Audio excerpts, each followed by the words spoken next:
Hello guys, എല്ലാവർക്കും നമസ്കാരം. സുഖമാണെന്ന് കരുതുന്നു. ഇന്ന് ഞാൻ നിൽക്കുന്നത് വാരണാസിയിലാണ്, കാശിയിലാണ്. കാശിയെക്കുറിച്ച് വളരെ വലുതായിട്ട് പറയണമെന്ന് എനിക്ക് അറിഞ്ഞുകൂടാ, എങ്കിലും കാശിയിലെ കാഴ്ചകൾ എന്നെ വളരെ സ്വാധീനിച്ചിട്ടുണ്ട്. കാശിയെ പറ്റി പറയാൻ ഞാൻ എത്രത്തോളം അർഹതനാണെന്ന് എനിക്കറിയില്ല. കാരണം എന്ന് വെച്ച് കഴിഞ്ഞാൽ ഒത്തിരി തവണ കാശി പോകണമെന്ന് ആഗ്രഹം ഉണ്ടായിരുന്നു. കാശിയെപ്പറ്റി നമുക്ക് എങ്ങനെ വേണമെങ്കിലും വർണ്ണിക്കാം. കാരണം ഓരോ വ്യക്തികൾക്ക് കാശി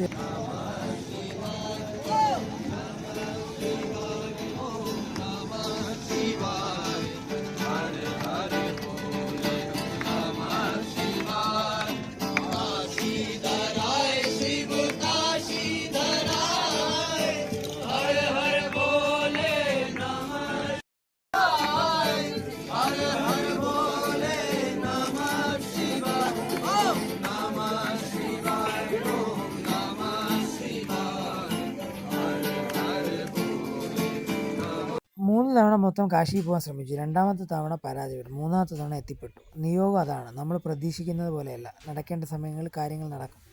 അതെനിക്കിന്ന് മനസ്സിലായി. നമ്മളെ നമ്മൾ പോലും അറിയാതെ സ്വാധീനിക്കുന്ന ഒത്തിരി വ്യക്തികളുണ്ടാവാം, മൃഗങ്ങളുണ്ടാവാം, എല്ലാവരും അങ്ങനെയാണ്.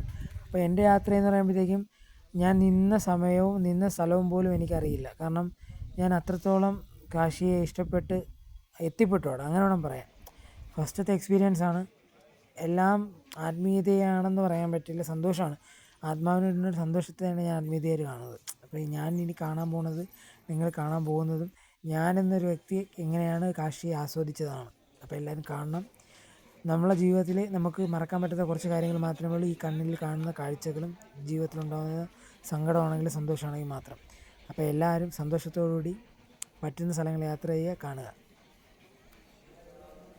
ഞാൻ എന്തുകൊണ്ടാണ് രാത്രി തന്നെ കാശി പോകാനുണ്ടായതിനൊരു പ്രത്യേക കാരണമുണ്ട്. കാരണം എനിക്ക് ഈ ആൾക്കൂട്ടം, തിരക്ക്, അതിനോടൊക്കെ ഒരു താല്പര്യക്കുറവാണ്. വേറെ ഒന്നും കൊണ്ടല്ല. ഇതിപ്പോൾ പോണ മണികർണിക കാട്ടിലോട്ടാണ്. നമ്മളെല്ലാവരും ജനിക്കുമ്പോൾ ഒറ്റയ്ക്കാണ്, മരിക്കാൻ നേരത്തും അതുപോലെ ആയിരിക്കാം. 1000 സ്വപ്നങ്ങളും 1000 സാമ്രാജ്യങ്ങൾ പിടിച്ചടക്കിയതിന് ശേഷം അവസാനം ഒരു വിറകിലോ ഒരു മണ്ണിലോ എവിടെയെങ്കിലും മരിക്കുക, അത്രേ ഉള്ളൂ. മരണത്തിന് ശേഷമുള്ള ജീവിതം ഉണ്ടോ ഇല്ലേ? ഉണ്ടെങ്കിലും ഇല്ലെങ്കിലും.